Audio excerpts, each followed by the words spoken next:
لاہور میں اپنے اندر ہلکی سے خنکی کا احساس لیے چلنے والی ہوا بادلوں کی آمد کا پتہ دینے لگی۔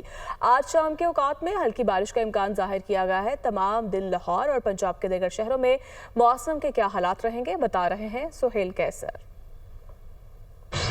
دیکھیں، دو ایک روز سستانے کے بعد اب بادلوں کو ہلکا پھلکا سا جوش تو آ رہا ہے، اور جو دو ایک روز وہ آرام کرتے رہے تو اس دوران کچھ حبس کی کیفیت کافی زیادہ محسوس ہوتی رہی، لیکن رات سے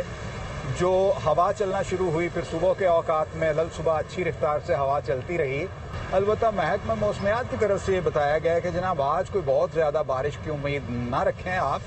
بارش کے ہلکے پھلکے سے امکانات ہیں، اور وہ بھی شام کے اوقات میں۔ کل یعنی منگل کو بہت اچھی بارش کے امکانات ظاہر کیے گئے ہیں، نہ صرف لاہور بلکہ پنجاب کے دیگر اضلاع میں بھی، اور اسی تناظر میں یہ خدشہ بھی ظاہر کیا گیا ہے کچھ